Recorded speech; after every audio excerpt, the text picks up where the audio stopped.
안녕하세요. 오늘도 사연 살롱을 찾아주셔서 감사합니다. 결혼 6년차 여성이에요. 사극을 보다 보면 평민과 천민들이 왕우장상의 씨가 따로 있냐며 봉기를 드는 내용이 종종 나오잖아요. 호랑이 담배 피는 시절 얘기라고 하겠지만 반상제도가 사라진 현대사회에서도 사회적 계급은 여전히 존재하는 것 같아요. 그 척도가 과거엔 가문이었다면 현재는 돈이라는 게 다를 뿐이죠. 거창하게 들릴지는 모르겠지만 저한테는 이 사회적 계급이 뼈아픈 상처로 남아있어요. 바로 제 시아버지 때문이죠. 시아버지는 저희 아빠가 일하는 회사 사장이었어요. 정확히는 저희 아빠가 사장님 기사였죠. 원래 저희 아빠는 선대 사장님을 모셨었는데 선대 사장님이 돌아가시고부터는 아들인 저희 시아버지를 모시게 되었어요. 시아버지는 저희 아빠보다 5살이 어렸지만 주종관계가 확실한 사람이라 반말은 물론 하대하는 걸 당연하게 생각하는 사람이었어요. 그래도 아빠가 회사를 그만두지 못했던 건 선대 사장님한테 많은 걸 받은 탓이었죠. 저희 외가에서 운전기사 노릇을 하는 사윗감이 못마땅해 결혼을 반대했을 때 선대 사장님이 직접 찾아가 설득해 주셨거든요. 어떻게 직업으로 사람의 귀천을 가릴 수 있겠습니까? 내가 사업하는 사람이라 사람 보는 눈은 좀 있습니다. 양 실장 사람 됨됨이라면 내가 보증할 수 있어요. 큰 사업체를 가진 사장이 직접 당신 운전기사를 위해 신부 측 부모까지 만나러 오자 외가에서도 더는 반대를 하지 않으셨어요. 뿐만 아니라 선대 사장님은 저희 부모님이 결혼을 할 때 신혼집도 마련해 주셨어요. 어린이날이나 명절 때는 저희 식구들을 집에 불러주시곤 했는데 그래서 어릴 때부터 저는 남편과 안면을 트고 지낼 수 있었어요. 비록 주인집 손주와 운전기사 딸 신분이었지만 어릴 때부터 자주 얼굴을 보고 함께 뛰어노라 그런가 그저 오빠 동생처럼 편하게 지낼 수 있었죠. 하지만 제가 중학생 때 선대 사장님이 갑자기 세상을 떠나시면서 더 이상 사장님 댁에 방문할 일은 없어졌어요. 선대 사장님과 달리 제 시아버지는 인색하고 권위적인 사람이었거든요. 그렇게 사장님 댁과 멀어지고부터 저는 남편과 연락이 끊어졌어요. 그러다가 대학에 들어가서 다시 만나게 되었죠. 저는 신입생이었고 남편은 복학생 신분이었어요. 비록 과는 달랐지만 같은 건물을 사용하고 있어서 종종 마주치곤 했는데 그러다가 연락처를 주고받게 되고부터는 따로 만나게 되었어요. 남편과 토익 공부도 같이 하고 동아리 활동도 같이 하면서 아는 오빠 동생에서 연인관계 비슷하게 발전하게 되었죠. 처음에 남편이 사귀자는 말을 했을 땐 좀 망설였어요. 아무리 세상이 달라졌다고는 해도 아빠가 모시는 분 아들과 운전기사 딸 사이에는 보이지 않는 신분 격차가 있었으니까요. 물론 결혼까지 염두하고 있었던 건 아니지만 그래도 사장님 댁에 알려지면 저희 아빠 일자리에도 영향이 있을 거라는 생각에 몸이 사려진 건 사실이었죠. 지금이 조선시대도 아니고 그딴 게 무슨 상관이야. 그리고 너희 아버님은 당연한 노동의 대가를 받고 계신 거야. 우리 아빠 눈치 볼 이유 없다고. 그건 오빠 생각이지. 막상 우리 집 상황이 되면 오빠도 그렇게 쉽게는 말 못할 거야. 남편과 사귀지 않으려고 몇 번이나 거절하고 돌아섰지만 남편을 많이 좋아했던 탓에 결국은 못 이기는 척 사귀게 되었어요. 그러면서도 마음 한구석엔 우리 관계가 어른들한테 알려지면 어떡하나 하는 걱정과 아빠에 대한 미안함이 있었죠. 저보다 2년 먼저 졸업한 남편은 아버님 회사가 아닌 다른 회사에 취직을 했는데 그 문제로 아버님과 언성을 높여가며 싸우기도 했다더군요. 어차피 나중에 물려받을 회사인데 굳이 남의 회사에서 고생할 필요가 있냐는 아버님과 내 실력으로 자립하겠다는 남편의 의지가 상충한 탓이었죠. 사실 남편은 아버님 회사 운영 방식이 마음에 들지 않았다고 했어요. 직원들을 똑같은 인격체로 대우했던 선대 사장님과 달리 아버님은 직원들을 주종관계에 입각해서 부리는 사람들로 인식하고 있었으니까요. 주제를 알아야지. 내 돈 받아먹으려면 그 값을 해야 할 거 아냐? 아버님이 입버릇처럼 하는 말을 어릴 때부터 보고 듣고 자란 탓에 자기 아버지가 어떤 사람인지 일찍부터 알고 있었던 거죠. 대학을 졸업한 저는 그해 취업을 하게 되었어요. 첫 출근을 앞두고 모처럼 집에서 쉬고 있었는데 아빠가 집으로 전화를 했더라고요. 충전하느라 휴대폰을 집에 두고 나가셨다며 회사로 가져다 달라고요. 사장님 외부 일정이 잡혀 있어서 자리를 비울 수가 없다더라고요. 그래서 부랴부랴 아빠 휴대폰을 챙겨 들고 회사로 갔어요. 그런데 아빠는 휴대폰을 건네받고는 서둘러 저를 돌려보내려고 하더라고요. 그 이유는 몇 분 뒤에 바로 알게 되었죠. 잠시 뒤에 아버님이 비서와 함께 나오셨거든요. 아버님은 저희 아빠를 통해 제가 취업을 하게 됐다는 얘기를 들으셨는지 한마디 하셨어요. 취직했다며? 네 아빠가 너 공부 잘한다고 그러던데 우리 회사에 들어오지 그랬냐? 부녀가 한 직장에 다니면 좀 좋아? 그랬으면 내가 명절에 떡값이라도 몇 푼 더 얹어줬을 텐데 내가 또 내 밑에 부리는 것들한텐 인심이 후하잖아.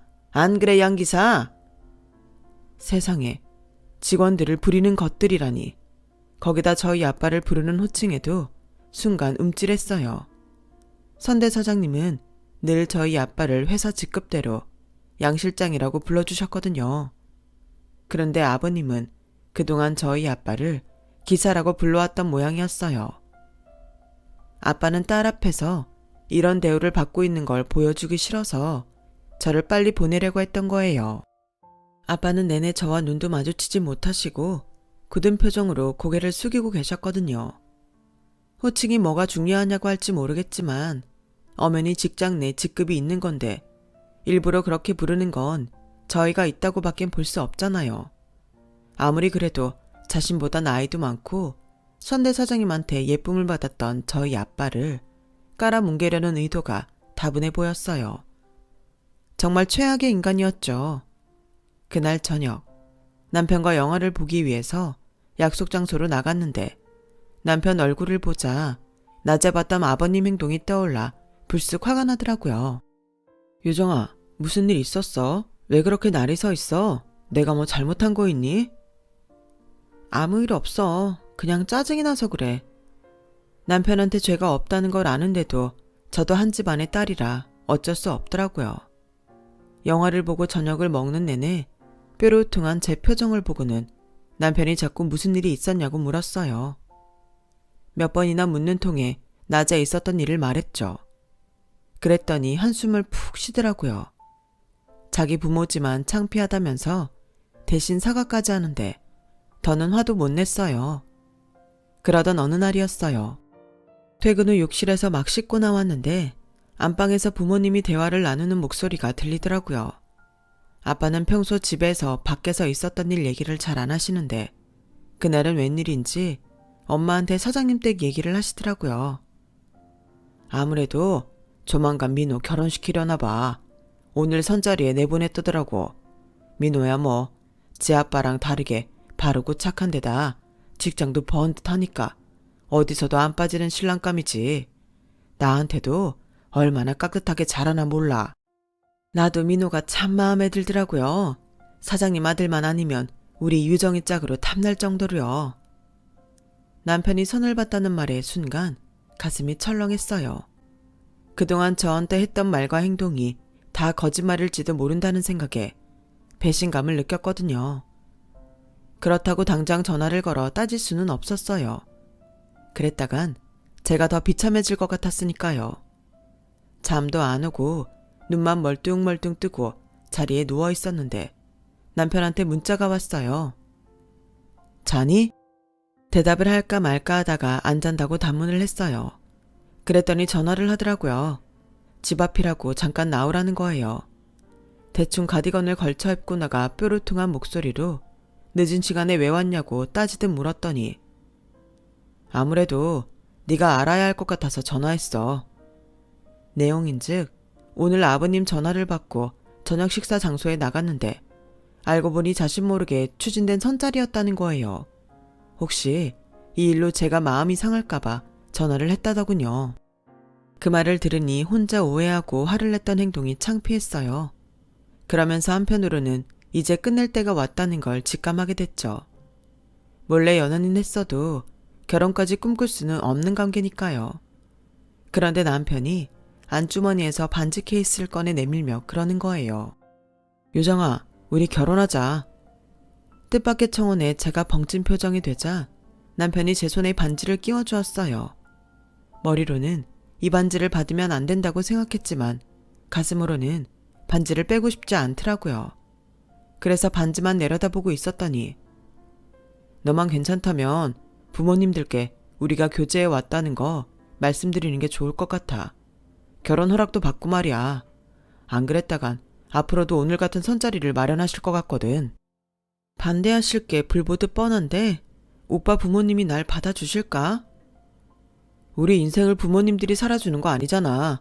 우린 그냥 우리만 생각하자. 남편 말대로 우리 생각만 할 수 있다면 얼마나 좋겠어요. 하지만 한국 사회에서 결혼은 개인 대 개인이 하는 게 아니라 집안 대 집안이 하는 거잖아요. 저희 집 같은 경우에는 당장 저희 아빠 직장도 달려있는 일이기도 하고요. 그래서 부모님께 남편과 교제해온 사실과 청혼을 받았다는 걸 말씀드렸어요. 예상대로 두 분 모두 깜짝 놀라시더라고요.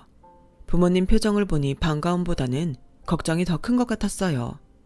아빠는 인상을 팍 쓰시곤 허공만 바라보셨고 엄마는 땅이 꺼져라 한숨을 쉬셨어요. 아, 너 어쩌려고 그래? 그 댁에서 순순히 널 받아주겠니? 게다가 네 아빠 회사는 어쩌고. 아, 세상에 하고 많은 남자 중에 왜 하필 사장님 아들이랑 결혼을 하겠다고 이 난린지. 엄마 모르겠다. 죄송해요. 저도 생각 안 한 건 아닌데 그래도 오빠가 좋은 걸 어떻게 해요. 아빠 정말 죄송해요. 근데 나 오빠랑 못 헤어지겠어요. 아빠가 저 좀 이해해 주시면 안 돼요? 아빠는 눈물이 그렁그렁한 저를 보시고는 어쩔 수 없다는 표정으로 그러셨어요. 민호 사람 됨됨이야. 내가 모르는 것도 아니고 사윗감으로 손색 없는 녀석이지. 내 딸이 그렇게 좋다는데 부모가 돼서 말릴 수가 있겠니? 직장이야. 여기 아니어도 갈 데는 많다. 그러니까 아빠 걱정은 하지 마. 그보다 아빠는 네가 걱정이야. 그 댁에서 널 가만히 두겠니? 불벼락이 떨어질 텐데. 아빠는 제 발로 불구덩이에 뛰어들어가는 저를 걱정스러운 눈빛으로 바라보셨어요. 그리고 아빠의 걱정은 얼마 뒤 현실이 되었죠. 남편이 저랑 결혼을 하겠다는 폭탄 선언을 하고 3일 뒤 저는 사장님 부름을 받고 시댁에 찾아갔어요. 남편한테는 말하지 말라고 하셔서 혼자 찾아갔죠. 마음에 커다란 바위를 달고 가는 기분이었어요. 쉽게 떨어지지 않는 발걸음으로 대문을 들어섰죠. 어릴 때 매년 드나들던 그 집이 그날따라 굉장히 낯설게 느껴지더라고요. 제 기억 속 따뜻했던 집안 분위기는 어디 가고 싸늘한 기운만 감돌았어요. 이웃과 아버님이 방에서 나오셨어요. 저랑은 눈도 마주치기 싫으신지 허공만 바라보시더라고요. 어머님은 대놓고 내색은 하지 않으셨지만 자리에 앉아 계시는 내내 땅이 꺼져라 한숨을 쉬셨어요.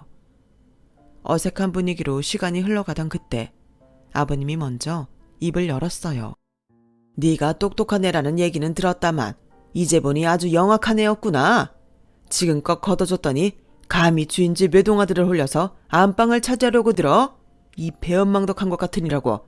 네가 이러는데 내가 네 애비를 가만둘 성 싶으냐? 그러자 어머님도 한마디 거들었어요. 너도 네 집에선 귀한 딸이겠지만 그래도 금쪽 같은 내 아들을 건드리면 안 되지.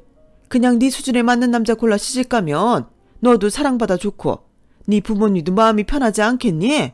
왜 힘든 길을 가려들어? 얼른 사장님께 죄송하다고 사과하고 이쯤에서 끝내. 그럼 더는 말 안 할 테니까. 그랬더니 아버님이 버럭 소리를 치시더라고요. 누구 마음대로 그냥 놔줘. 양기사 자르고 책임 확실히 물어야지. 내가 주는 푹삭 받아먹고 사는 주제에 언감생심 어디 주인집 아들을 넘봐. 이참에 지들 주제가 어떤지 확실히 보여줘야 돼. 잔뜩 얼어있던 저였지만 그래도 저희 아빠를 마치 종놈 취급하는 꼴을 그냥 넘길 수가 없었어요.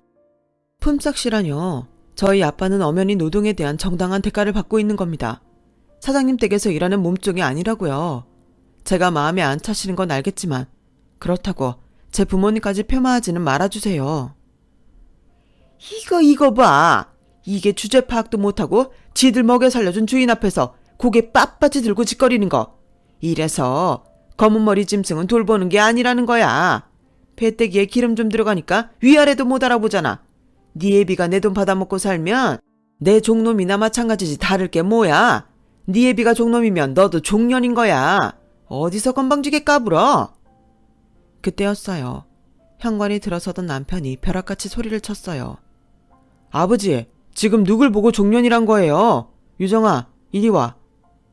남편은 제 손을 끌어 자기 뒤에 숨기고는 목에 핏대를 세우며 소리쳤어요. 제발 정신 차리세요.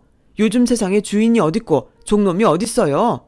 돈 있으면 고귀하고 돈 없으면 천하다는 아버지의 그 삐뚤어진 논리 이제 지긋지긋해요. 제가 그동안 살면서 아버지가 얼마나 창피했는지 아세요? 아버지가 그 잘난 돈으로 관계 유지하고 사는 아버지 친구들이 뭐라는지 아세요? 아버지 보고 천박하대요. 무식해서 같이 못 어울리겠대요. 그거 아셨어요? 세상은 변했는데 눈 감고 귀 닫고 사시는데 아실 리가 없죠. 돈 있다고 밑에 사람 무시하고 갑질하는 인간들 말로가 어떤지 한번 둘러보세요. 그게 아버지 미래가 될 테니까. 저 아버지 동의 없이 결혼할 수 있는 성인이에요. 그러니까 제 결혼에 끼어들지 마시라고요. 이놈의 자식, 너 지금 애비한테 무슨 말버릇이야. 네 결혼에 상관 말라는 건 네가 내 아들이길 포기하겠다는 뜻이냐? 내 돈 없이 네가 살 수나 있어? 네, 그럴 생각입니다. 저요, 제 힘으로 충분히 살 수 있어요. 그러니까 아들 하나 없는 셈 치세요. 남편은 제 손을 끌고 밖으로 나갔어요. 남편 손에 끌려 나가다 보니 어머님은 바닥에 주저앉아 통곡을 하시더라고요. 남편은 저를 집에 데려다주는 차 안에서 아무 말도 하지 않았어요. 저 역시 저 때문에 사단이 난 것 같아서 아무 말도 못하고 눈치만 보고 있었죠. 한참 말이 없던 남편은 열이 조금 식었는지 그러더군요. 앞으로는 우리 집에서 연락 와도 절대 나가지 마. 그리고 식 올리기 전에 혼인신고부터 하자. 그래야 우리 부모님도 포기를 하시지. 그래도 그렇지 어떻게 그래. 오빠를 부모랑 갈라놓고 나보고 마음 편히 살라고? 내가 어떻게 그러냐고. 오빠라면 나한테 그럴 수 있겠어? 어쩔 수 없어. 한 번은 일어날 일이었다고. 그러니까 아닌 건 포기하고 지금은 우리 생각만 하자. 그 일이 있고 얼마 뒤 남편은 저희 집에 찾아왔어요. 죄송합니다. 하지만 저 유정이랑 못 헤어집니다. 양가 부모님 축복받으며 결혼하는 게 맞겠지만 현재로선 그건 불가능할 것 같아요. 그래도 저 유정이 행복하게 해줄 자신 있습니다. 그럴 능력도 되고요. 그러니까 결혼 허락해 주세요. 저희 부모님은 불편한 기색이 역력하셨지만 그래도 저를 포기하지 못하겠다는 남편의 단호한 모습에 조금은 안도하시는 것 같았어요. 앞으로 벌어질 일이 불보듯 뻔했지만 그래도 제 손을 놓지 않고 묵묵히 제 바람막이가 되어주는 사위를 보니 안타까우면서도 고마우셨나 봐요. 그렇게 저희는 시댁 허락도 없이 먼저 혼인신고부터 하게 됐어요. 집이 구해지는 대로 바로 살림을 합치기로 했고요. 뒤늦게 그 사실을 안 어머님은 별 수 없다는 듯 저희 엄마를 불러 애들 결혼 준비하는 데 써달라며 돈을 주고 가셨어요. 저희한테는 비밀로 해달라고 하시면서요. 유정엄마도 알죠? 자식 이기는 부모가 어디 있겠어. 상황이 껄끄럽긴 하지만 그래도 우리가 인연은 인연인가 봐. 부모 영 끊고 나간 놈이 장인 장모 사랑은 받아야 덜 외롭지 않겠어요? 그러니 우리 아들 잘 부탁해요. 그리고 그날 저한테 심한 말 한 거 미안하다시며 마음에 담지 않았으면 좋겠다고 하셨어요. 어머님과 달리 아버님은 저희 아빠를 불러 협박에 가까운 폭언을 하셨고 아빠가 사직서를 내밀자 그 자리에서 푹푹 찢어버리셨어요. 네 딸내미 앞세워 내 새끼 훔쳐가 놓고 이깟 사직서 한 장 뒤밀면 다야. 누구 맘대로 그만둬. 난 사표 수리 못해. 그리고 혼인신고까지 한 마당에 뭘 더 어쩌겠어. 이 결혼 내가 허락하지. 대신 내 아들 결혼 대충 해서 치울 생각은 마. 결혼식은 정식으로 제대로 하고 넘어갈 거니까. 그렇게 아버님은 결혼을 허락하셨어요. 생각지도 못한 아버님의 결혼 허락 소식을 듣고 저도 남편도 얼떨떨했어요. 그때까지만 해도 뒤에 감춰진 아버님 속을 몰랐으니까요. 우여곡절 속에 상견례가 시작됐고 아버님은 그제야 검은 속을 드러냈어요. 나도 사회적인 체면이 있는 사람인데 하나뿐인 자식 혼사를 대충 해치울 수는 없지. 집은 내가 해줄 테니까 양기사도 혼수는 제대로 해서 보내. 대충 때울 생각하지 마. 내가 이 결혼 많이 참아주는 거니까. 아, 그리고 예단비는 그쪽 사장 봐서 1억만 받을게. 되돌려주는 거 없이 깔끔하게 한 장으로 끝내자고. 그 말에 먼저 반응을 보인 건 남편이었어요. 아버지, 예단비 1억이 말이 돼요. 그런 경우가 어딨어요. 어딨긴. 내가 해주는 집이 얼만데 시세대로 해도 예단비 3억 이상은 받아야 되는 걸 1억 받고 끝내주겠다는데 무슨 말이 많아. 무사히 지나갈 줄 알았던 그날도 결국 부자간의 싸움으로 막을 내리게 됐어요. 어머님이 중간에 나서서 중재를 하신 덕분에 예단비 얘기는 없는 걸로 끝이 났죠. 대신 집은 남편과 제가 대출을 받아서 구하기로 했어요. 둘 다 직장을 다니고 있으니 살면서 대출금은 갚아 나가려고요. 혼수도 둘이 돈을 합해서 하기로 했고요. 아버님은 주변에 눈치가 보이니 결혼식만이라도 호텔에서 올리라고 하셨지만 예산 문제도 그렇고 갑자기 식장을 구할 길이 없어서 성북동 한정식집 야외에서 가족들만 모시고 스몰 웨딩으로 하기로 했어요. 하나부터 10까지 당신 뜻과 다른 방향으로 이어지자 아버님은 결혼식 내내 뚱한 표정이셨죠. 그래도 이 정도로 끝난 게 어디냐며 저랑 남편은 안도했어요. 그런데 끝난 게 아니더라고요. 신혼여행에서 돌아와 보니 아빠가 출근을 않고 집에 계시는 거예요. 엄마 말로는 아무래도 사돈 회사에 다니는 게 불편해서 새 직장을 알아보고 있다고 하셨어요. 저도 아빠가 더는 아버님 밑에서 고생하시지 않았으면 했었기에 다행이다 싶었죠. 엄마, 차라리 아빠랑 가게를 하는 건 어때? 퇴직금 받은 걸로 프랜차이즈 카페를 차려도 좋을 것 같은데. 아니면 치킨집은 어때? 취직보다는 창업을 권하는 제 말에 엄마는 이 나이에 무슨 장사냐며 한사코 거절하셨어요. 그리고 그 이유는 얼마 지나지 않아 밝혀졌죠. 뭐? 아빠가 땅을 샀다고? 무슨 돈으로? 네 아빠 퇴직금으로 샀다더라. 나한텐 한마디 상의도 없이 말이다.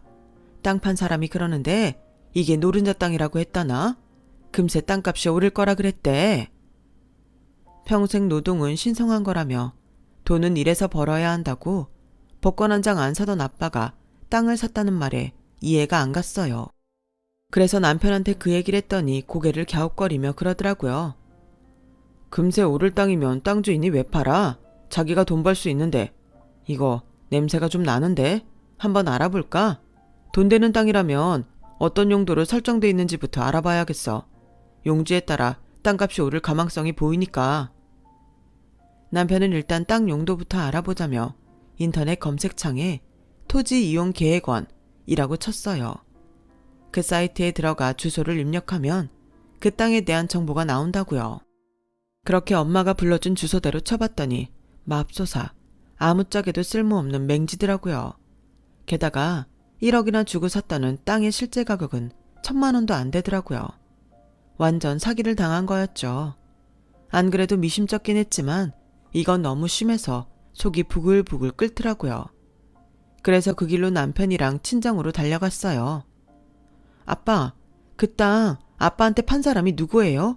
누구길래 그런 똥땅을 1억이나 받고 팔았냐고요. 아빠는 그럴 리 없다면서 곧 개발이 시작될 거고 금세 땅값이 오를 거라고 걱정 말라고 하시는 거예요.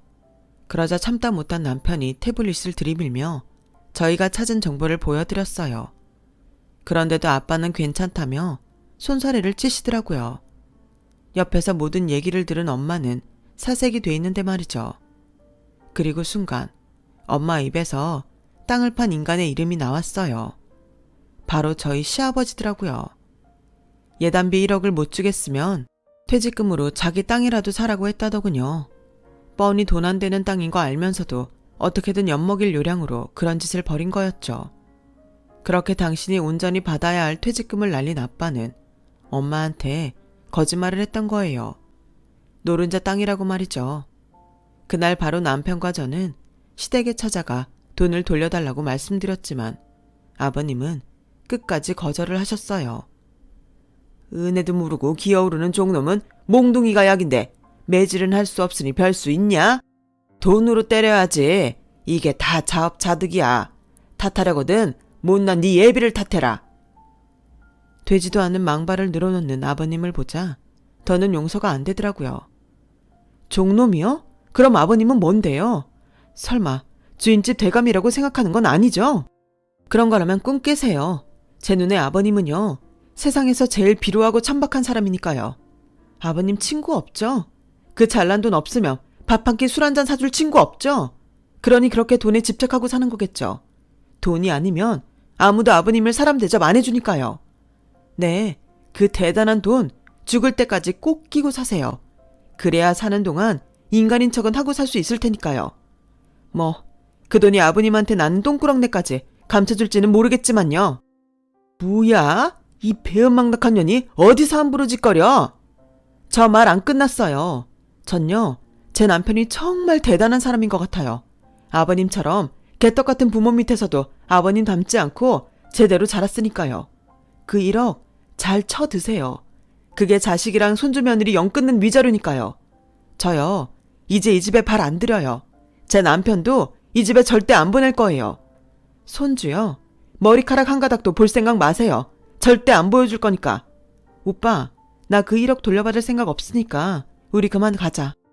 그렇게 저는 남편을 데리고 시댁을 나왔어요. 그리고는 5년이 지난 지금까지도 시댁과는 연을 끊고 살고 있어요. 중간에 아버님 회사가 어려워졌다는 소식은 전해 들었지만 남편도 저도 한 귀로 흘려버렸어요. 더는 저희랑 상관없는 일이니까요. 그 사이 저는 예쁜 딸을 낳아서 현재 2돌이 지났어요. 딸아이 애교에 남편은 딸바보가 되었죠. 소녀딸 재롱에 저희 친정 부모님도 얼굴에서 웃음이 떠나지 않더라고요. 이게 사는 재미다 싶을 정도로 행복한 나날이 이어졌어요. 그리고 생각지도 못한 희소식도 들렸어요.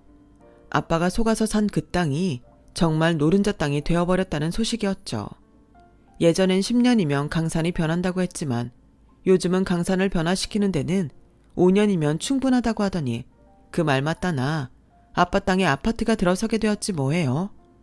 그 덕에 아빠는 엄청난 시세차를 남기고 땅을 팔 수 있었어요. 그 돈은 노후 자금으로 고스란히 은행에 넣어두었고 그중 일부를 떼어서 수입차를 사셨어요.